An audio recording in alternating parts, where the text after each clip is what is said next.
muy amable, muchas gracias. Es un verdadero honor estar con todos ustedes ante este gran foro convocado por la Comisión de la Defensa de los Derechos Humanos, un ente tan importante en nuestro Estado, el encargado y garante de salvaguardar los derechos de todas y cada una de las personas. Su servidor realizaba un ejercicio, en este caso, de análisis junto con mi equipo en la Secretaría Ejecutiva, que les agradezco que nos acompañen, de cómo abordar un tema que consideramos puede ser innovador, puede ser en este caso diferente, una perspectiva diferente, y no tocar la corrupción desde un tema clásico como es el conocido por cada uno de ustedes. Y lo platicaba yo con la doctora Mirna, quien es la directora de Riesgos y Política Pública, y ella me hacía una propuesta. El derecho del servidor público, ojo con esto, compañeros, el derecho del servidor público a vivir una vida libre de corrupción. Esto nos llevó a un análisis profundo desde que recibíamos la convocatoria por parte del doctor Carlos Alberto, a quien le agradezco sus finas atenciones que siempre ha tenido a esta Secretaría Ejecutiva. Analizarlo desde una perspectiva diferente. Debemos de empezar a recordar que la corrupción, como en ámbito clásico y conocido, no es solamente un caso aislado. Es algo que viven desde los niños, desde los neonatos, diría yo, con tantos trámites tan viciados, hasta las personas ya de la tercera edad, nuestros abuelos, nuestras abuelas, nuestros padres o nuestras madres. Que no están exentos los estudiantes o las personas que viven en pueblos originarios. Y esto nos debe dejar un análisis de que la corrupción es algo estructural, que ha erosionado la democracia, el desarrollo social, y muchas veces se le echa culpa a los legisladores, cualquiera que sean, de cualquier grupo político en cualquiera de las épocas, de que faltaría normativa por legislar, en este caso, la corrupción, o para evitarla, o para inhibirla, o para hacer un acto punitivo contra quien la cometa. Pero la verdad es que existe un marco normativo sumamente robusto, sumamente abundante, desde convenciones internacionales, a través de la ONU, contra la corrupción. Los sistemas estatales anticorrupción existen 32, más el federal 33. Y la mayoría de los ciudadanos no conocen que esto existe. Es más, se ve como si no funcionara o no se hiciera nada. La realidad nos debe de exigir ir más allá de la teoría y entender la dualidad que tiene una figura sumamente importante, sumamente criminalizada y perseguida, ojo con esto, como lo son los servidores públicos. Vamos a hacer un breve feedback entre ustedes y su servidor. ¿Qué pasaría, compañeros, si iniciamos con un levantamiento de encuesta y les dijéramos a cada uno de ustedes, ¿qué opinas de los servidores públicos? ¿Qué dirías? De cualquier nivel, municipal, estatal, autónomo, de lo que me quieras decir, políticos, presidentes, gobernadores, gobernadoras. Y empezaríamos a escuchar es que los servidores públicos son estos, son aquello, motes ganados a pulso, muchos de ellos, ¿no? Pero debemos de entender que el servidor público también tiene un derecho, y ahí es donde radica este tema. El servidor público es el primer garante de la legalidad y es el primer El primer sujeto que está obligado a respetar las normas, cualquiera que ésta sea.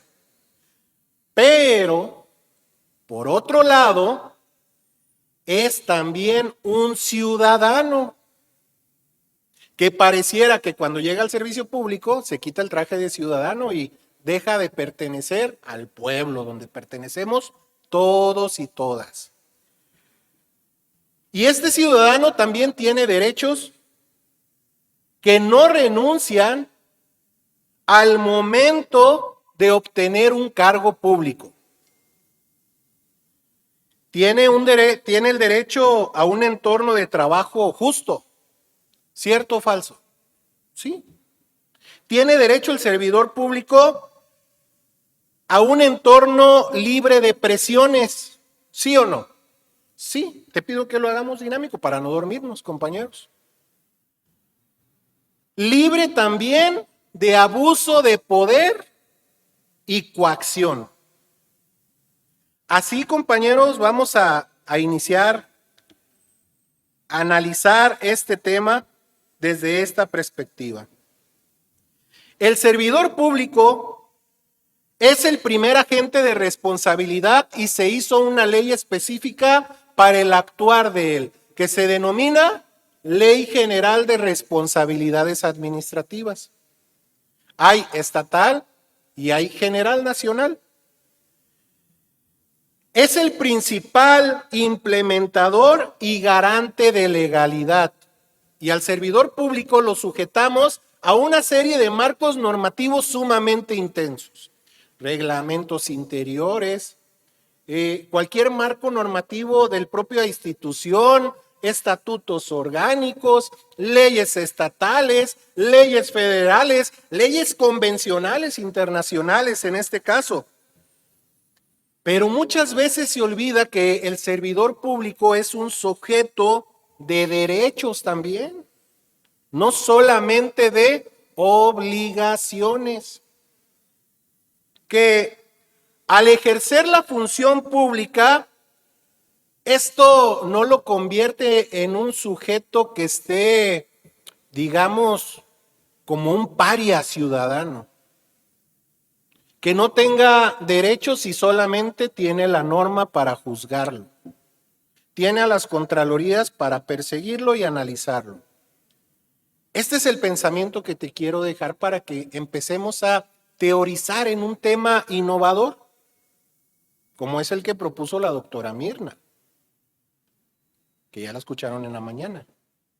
Y esto nos debe de llevar también de que el servidor público, así como tiene la obligación de guardar cualquier tipo de normativa y lineamiento, también está sujeto, en este caso es un sujeto de obtener ciertas prerrogativas internacionales que protegen el ejercicio libre del servidor público a una vida libre de corrupción. Más allá de su rol, que todos lo conocemos como potencial infractor, porque identificamos o la sociedad identifica al servidor público como un agente infractor y corrupto, el servidor público también en esta teoría se vuelve una potencial víctima. ¿Será esto? ¿Será esto posible? Una potencial víctima ¿de qué se puede convertir el servidor público? ¿De qué creen? De corrupción. Ojo con el dato que te voy a dar.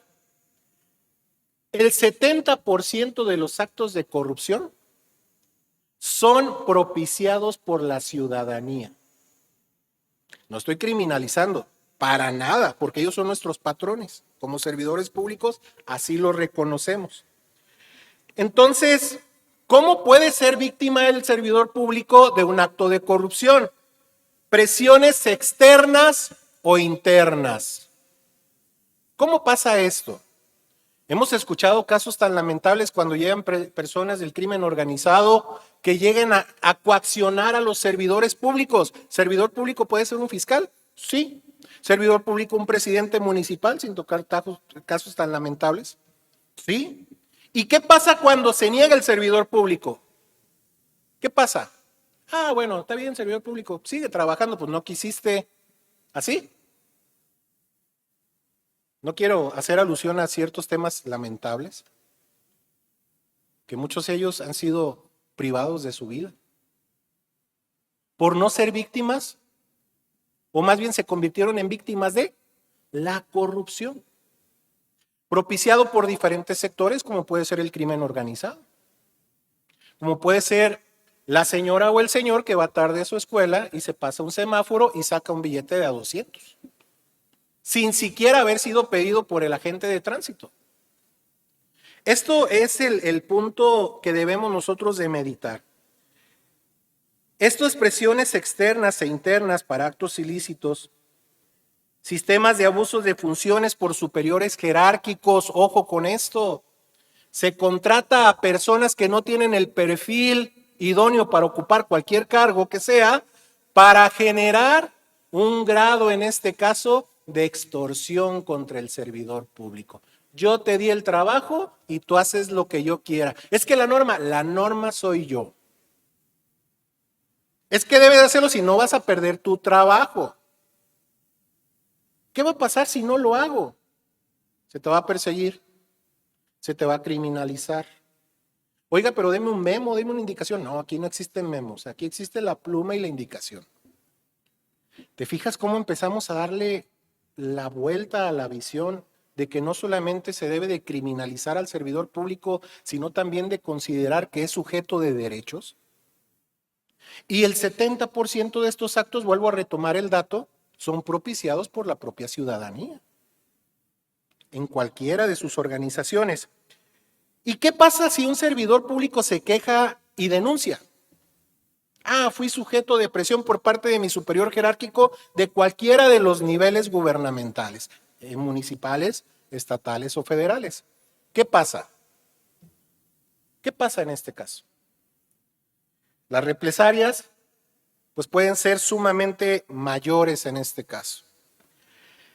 Esto nos debe de llevar para que, no para que se tome al servidor público como un sujeto de lástima por parte de la sociedad, porque existen sus vertientes, existen sus extremos, donde el servidor público también abusa de sus funciones. Y se cree que los cargos son eternos, que nunca se va a acabar. Entonces están en estas dos caras. ¿Cuál es el lado justo de ver a un servidor público? Velo como una persona que está para servirte. Servidor público. Y no vamos a entrar en este caso, cuál es el significado específico legal de lo que es un servidor público. Nos vamos al común y al social. Esto nos debe de llevar ya, para cerrar nuestra plática, para invitar a la ciudadanía que no propicie la corrupción. ¿Es toda la ciudadanía? No, no es toda la ciudadanía. ¿Toda la ciudadanía es corrupta? No. ¿Todos los servidores son corruptos entonces? ¿Sí? ¿Todos? No. Y este es el punto donde la Secretaría Ejecutiva va a permear en este próximo año 2026. En universidades, en escuelas, primarias, secundarias, se anunció un programa muy importante de educación de valores, en este caso para niños de primaria, secundaria y bachillerato. Y es donde tenemos que, entonces, si no es la sociedad corrupta toda y los servidores públicos tampoco, es donde debemos de hermanarnos y hacer una red de apoyo para nosotros, los servidores públicos, servir bien a nuestros patrones. Y nuestros patrones están, bueno, algunos de ustedes están aquí, pero la mayoría están aquí afuera, trabajando, chofereando en el camión, vendiendo papitas en el banco, sacando ahí alguna cosita aquí en la tienda, y ellos están destinando un centavo para nuestro sueldo. Les quiero agradecer su atención, no me quiero extender, sé que es una jornada larga en este caso. Me pongo a su entera disposición la Secretaría Ejecutiva del Sistema Local Anticorrupción.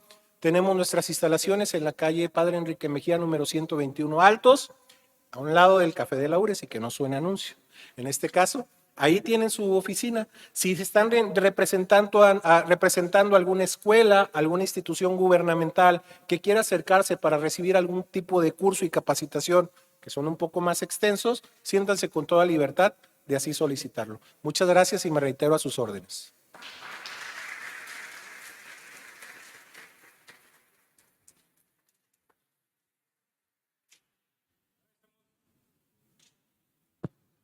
Agradecemos la participación del maestro Juan Carlos Alvarado Vázquez y abrimos el espacio de preguntas y respuestas para quien tenga alguna cuestión. Adelante.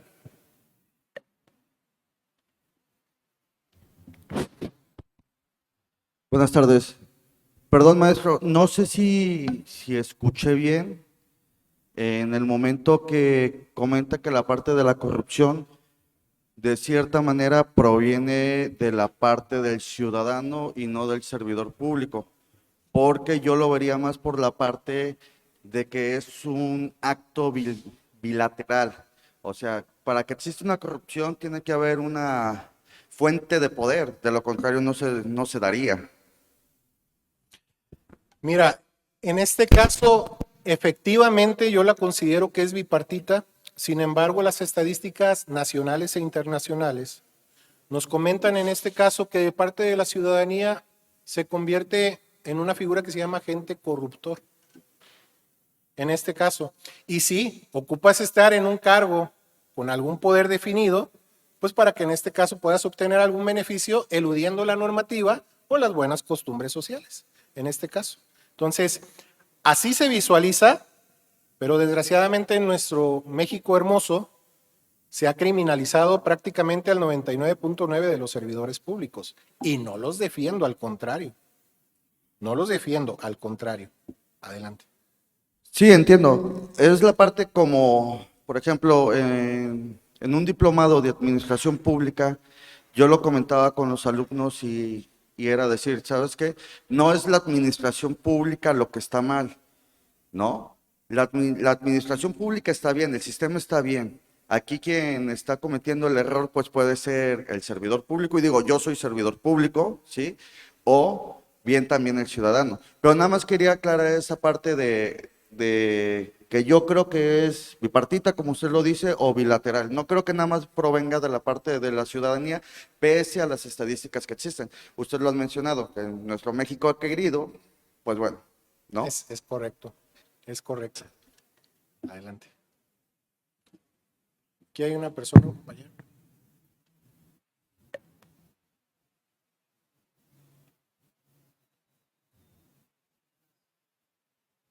Está apagado, ¿no? Sí.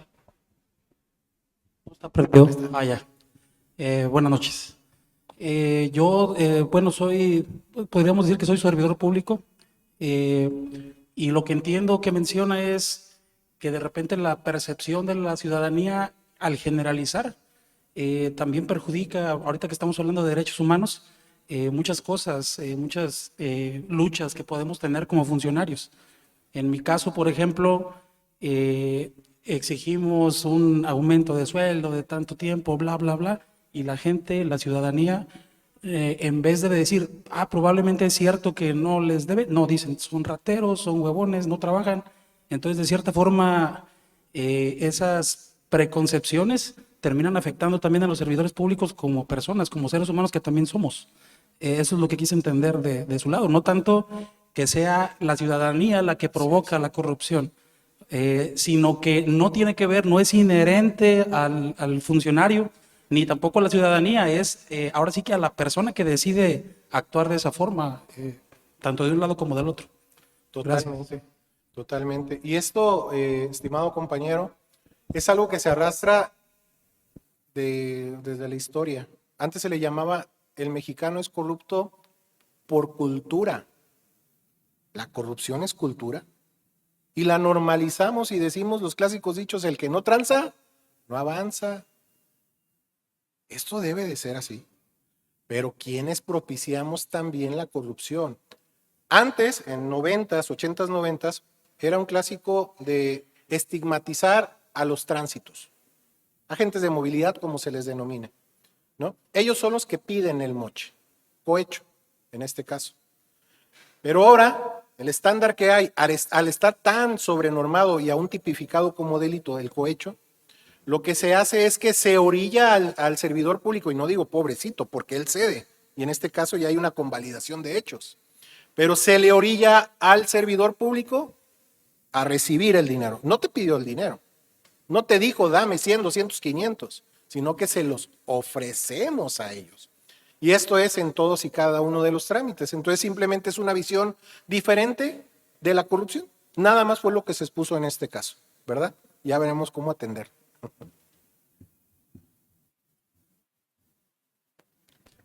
Bien, ¿alguien más que quiera hacer una participación? Adelante.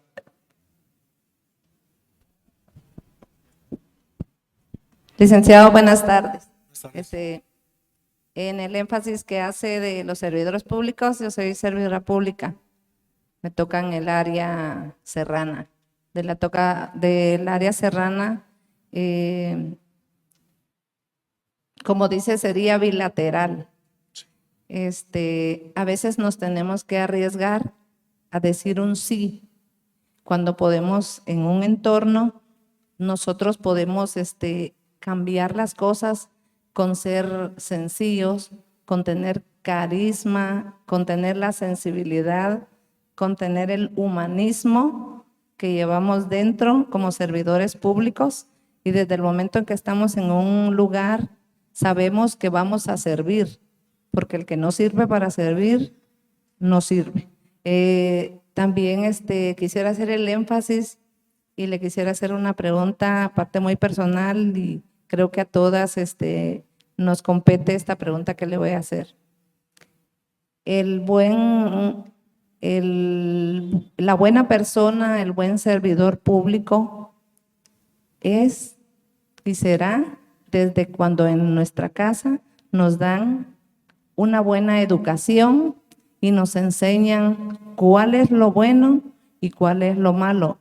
En los momentos que nosotros podemos decidir que las cosas son para un bienestar, lo hacemos, y sabemos que hay cosas que nos enseñaron y valores que no se pueden hacer y que no lo debemos hacer, pero en este caso son dos cosas diferentes, porque nosotros, en mi caso, traigo buenos principios de mi familia muy pobre.